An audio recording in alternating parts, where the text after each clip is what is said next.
하나님의 말씀 보도록 하겠습니다.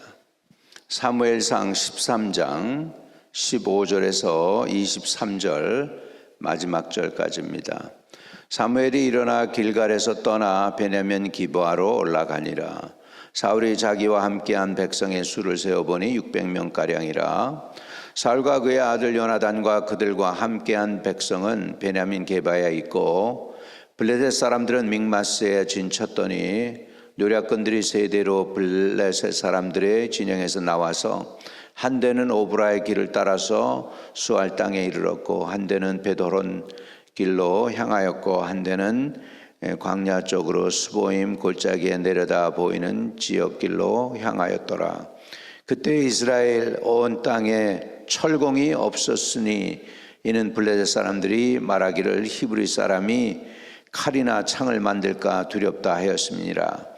온 이스라엘 사람들이 각기 보습이나 삽이나 도끼나 팽이를 버리려면 블레셋 사람들에게로 내려갔었는데, 그들이 꽹이나 삽이나 쇠고랑이나 도끼나 쇠채찍이 무딜 때에 그리하였으므로 싸우는 날에 사울과 요나단과 함께한 백성의 손에는 칼이나 창이 없고 오직 사울과 그의 아들 요나단에게만 있었더라. 블레셋 사람들이 부대가 나와서 믹마스 어귀에 이르렀더라.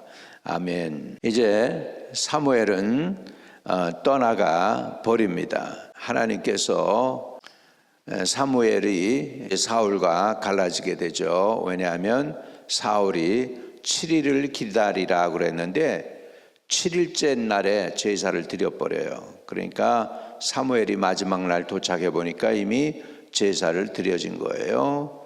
그래서 무법으로 은혜를 구했습니다. 사울은 더 기다리지 못하고 결국은 자기가 직접 제사를 드리게 됩니다. 이게 별거 아닌 것 같이 사울은 느꼈을 수 있어요. 위급한 상황이니까, 위태로우니까, 상황이 그러린 만큼 하나님이 받아주시겠지 할 수 있는 일들이 우리도 대단히 많습니다. 상황이 위급해서 너무 어려우니까 하나님이 잠깐 눈 감아 주시겠지, 그렇게 생각할 수 있습니다. 사울이 너무 급하다고 했는데 사울의 이치가 오히려 나는 맞는 것 같기도 해요. 상황이 굉장히 위급했잖아요. 사무엘이 야단을 칠 때 이렇게 대답을 합니다. 11절에 사무엘이 이르되 왕이 행하신 것이 무엇이냐 하니, 사울이 이르되 백성은 내게서 흩어지고 당신은 정한 날에 오지 아니하고 블레셋 사람은 믹마스에 모였음을 내가 보았으므로 이에 내가 이르기를 블레셋 사람들이 나를 치러 길갈로 내려오겠거늘 내가 여호와의 은혜를 간구하지 못하였다 하고 부득이하여 번제를 드렸나이다. 부득이하여 번제를 드렸나이다. 우리가 부득이해서 이렇게 하고 부득이해서 저렇게 하고 부득이해서 말씀대로 못하고 부득이해서 이렇게 할 수밖에 없었습니다 라고 우리가 많이 얘기할 수가 있는데 이해가 되는 부분이에요, 인간적으로는. 그런데 이것이 엄청난 허물과 죄인 것이죠. 왜냐하면 이스라엘은 왕이 되신 분이 하나님이십니다. 이제 왕을 거절한 것이죠. 이스라엘 백성들이 왕 대신 하나님을 거절하고 사울을 받아들인 것이죠. 그것이 큰 죄였죠. 사무엘이 그것을 이렇게 알게 했습니다. 첫 번째는. 두 번째는 하나님이 왕이 됨을 이스라엘 사람들이 거절을 했는데, 그러면 사울이라도 왕으로 세웠으니까 너는 이제 나를 대표해서 이 민족을 다스려라 그랬는데 사울이 그 무게를 이해하지 못하는 거죠. 그래서 세상 왕들처럼 자기가 행동하려고 한 거예요. 지가 스스로 제사 드리고, 그리고 지가 전쟁에 나가고 이스라엘 백성을 자기의 백성으로 만들려고 하는 거죠. 하나님의 백성이 아닌 자기의 백성으로. 거기에 대해서 사울이 이해를 제대로 못했을 수도 있어요. 그 의미를. 그러다 보니까 사무엘이 이렇게 야단을 칩니다. 13절에 사무엘이 사울에게 이르되 왕이 망령되이 행하였도다. 왕이 하나님 여호와께서 왕에게 내리신 명령을 지키지 아니하였도다. 그리하였더라면 여호와께서 이스라엘 위에 왕의 나라를 영원히 세우셨을 것이거늘 지금은 왕의 나라가 길지 못할 것이라. 여호와께서 왕에게 명령하신 바를 왕이 지키지 아니하였으므로 여호와께서 그의 마음에 맞는 사람을 구하여 여호와께서 그를 그의 백성의 지도자로 삼으셨느니라 하고 할렐루야. 이렇게 해서 결국은 하나님 마음에 맞는 사람을 지도자로 세우겠다고 합니다.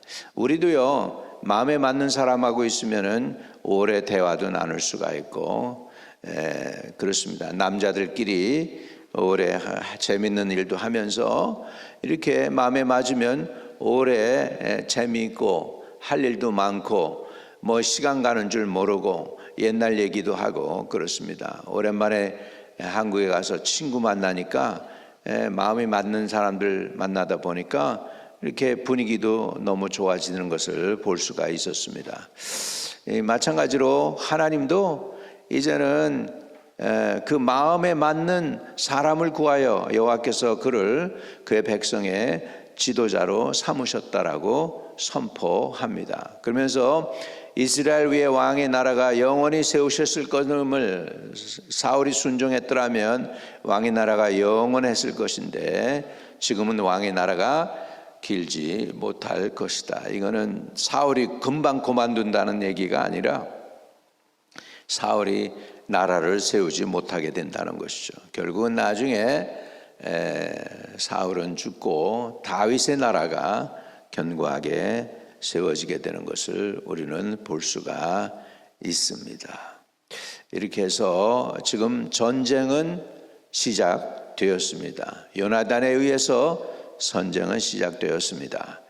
그리고 지금 사울의 처지는 사무엘은 떠나갔습니다. 자기가 일부러 그랬거든요. 일부러 지가 왕처럼 행동을 했죠. 하나님이 왕이 아닌 자기가 왕처럼 행동을 했어요. 그리고 사울의 제사는요 믿음의 제사가 아니에요. 믿음의 제사가 아니에요.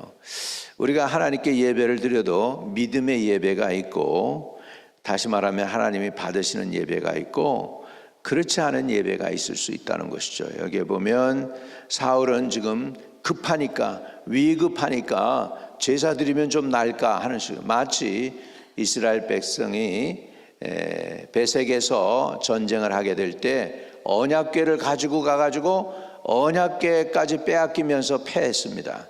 그러니까 이런 식으로 하나님의 언약궤나 이런 그 예배를 우상 숭배하듯이 해서는 안 되죠. 우상에게 하는 예배하고 하나님께 드리는 예배가 다르죠. 우상에게 하는 예배는 그 우상을 비율을 맞춰 가지고 그 우상이 자기가 원하는 소원을 들어주게끔 만드는 게 이방인들의 예배라면, 하나님께 드리는 예배는 하나님께 순종을 위한 예배입니다. 하나님을 높이고 하나님이 무엇을 말씀하시든지 나는 순종하겠습니다 하는 순종의 결단입니다. 그러니까 이방인들의 예배하고 우리 하나님께 드리는 예배는 분명히 다르죠. 하나님은 항상 요구하는 것이 순종입니다. 순종. 근데 사울은 하나님의 뜻을 어겼죠. 7일 동안 기다렸는데 마지막 하루를 그냥 못 기다려가지고 미리 그냥 제사를 드려버려서 하나님을 실망시켰습니다. 그러니까 모든 것을 다 준비하고 있어도 하나님을 기다리는 그것도 중요한 훈련입니다. 저와 여러분이 주님의 때를 맞춰서 끝까지 하나님의 시간까지 기다리는 은혜가 있게 되시기를 주의 이름으로 축복을 드립니다. 근데 사울의 처지는 이해해요, 인간적으로. 왜냐하면 이스라엘 군대는 변변한 무기조차 없었어요. 자, 여기 보면 지금 블레셋 군대가 3만 뭐 이렇게 해가지고 축축 해가지고 3대로 나눠서 지금 사울을 공격하라 하는데, 자기들에 있던 3천 명의 군대가 이제 겨우 600명으로 줄어들었어요. 다 도망가 버렸어요. 그리고 나서 이렇게 싸우려고 그러니까 정말 사울의 처지도 불쌍한 처지죠. 그런 상황 속에서 또 무기들을 보세요. 19절에 그때 이스라엘 온 땅에 철공이 없었으니, 이 철공이 누구냐? 대장장이들이라는 거죠. 이는 블레셋 사람들이 말하기를 히브리 사람이 칼이나 창을 만들까 두렵다 하였습니다. 온 이스라엘 사람들이 각기의 보습이나 삽이나 도끼나 괭이를 버리려면 블레셋 사람들에게로 내려갔었는데 그랬어요.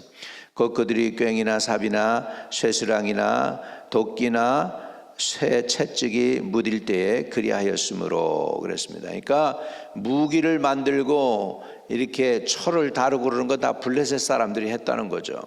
유대인들은 겨우 해야 구리 같은 거나 만들었지 철을 그런 거는 가지고 있지 못했다는 것이죠. 그러니까 변변한 무기도 없이 어떻게 블레셋과 싸웁니까? 이런 상황 속에서 진짜 참된 왕이신 하나님을 의지해야 되는데, 자기가 왕 노릇 해보려고 하는 그것이 먼저 나왔다는 것이 안타까운 거죠. 이렇게 함으로 인해서 사울은 지금 사무엘에게 버림을 받습니다. 사무엘이 길갈에서 떠나 베냐민 기브아로 올라가니라, 이렇게 된 겁니다. 가장 의지하고 가장 힘을 보태야 될 사무엘, 결국 하나님은 사무엘은 하나님을 대표하잖아요. 사무엘이 떠나가 버리고 하나님 없이 전쟁에 임하게 되는 이런 상황을 보게 됩니다. 근데 아주 죽으라는 법은 없어요. 사울에게는 또 믿음이 있는 요나단 아들이 있어가지고 전쟁에서 패하지는 않게 또 하나님이 하는 것을 볼 수 있습니다.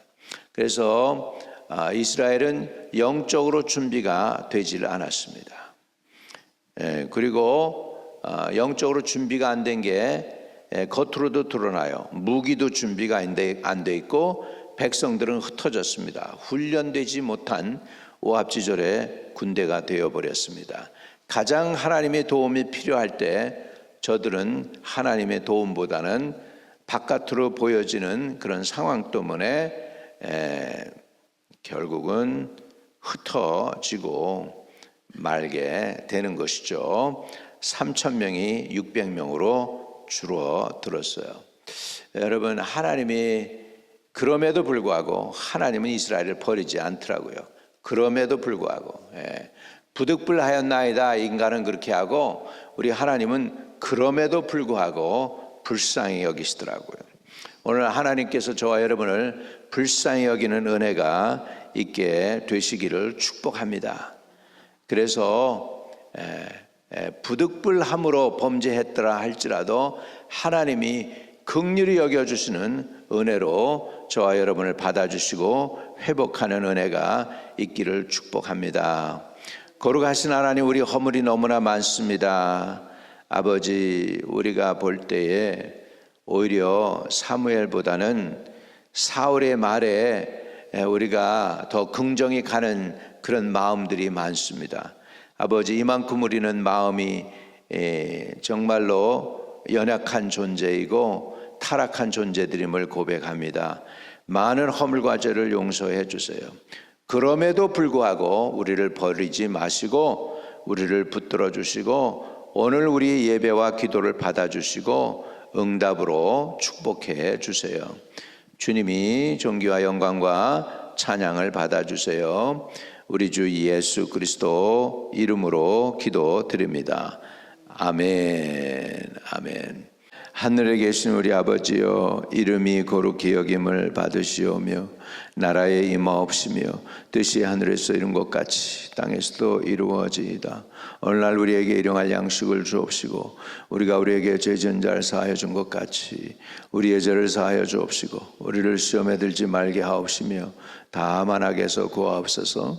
대개 나라와 권세와 영광이 아버지께 영원히 있사옵나이다. 아멘. 아멘. 오늘도 형통하는 하루 되시기를 축복합니다.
그 선한 힘에 고요히 감사하여 그 놀라운 평화를 누리며 나 그대들과 함께 걸어가네. 나 그대들과 아내를 여네. 지나가 넘을 어둠의 날들이 무겁게 내 영혼 짓눌러도 오 주여 우릴 외면치 마시고 약속의 구원을 이루소서. 그 선한 힘이 우릴 감싸시니 믿음으로 일어날 일 기대하네. 주 언제나 우리와 함께 계셔. 하루 또 하루가 늘 새로워. 주께서 밝히신 작은 촛불이 어둠을 헤치고 타오르네. 그 빛에 우리 모두 하나 되어 온 누리에 비추게 하소서. 그 선한 힘이 우릴 감싸시니 믿음으로 일어날 일 기대하네. 주 언제나 우리와 함께 계셔. 하루 또 하루가 늘 새로워. 이 고요함이 깊이 번져갈 때 저 가슴 벅찬 노래 들리네. 다시 하나가 되게 이끄소서. 당신의 빛이 빛나는 이 밤. 그 선한 힘이 우릴 감싸시니 믿음으로 일어날 일 기대하네. 주 언제나 우리와 함께 계셔. 하루 또 하루가 늘 새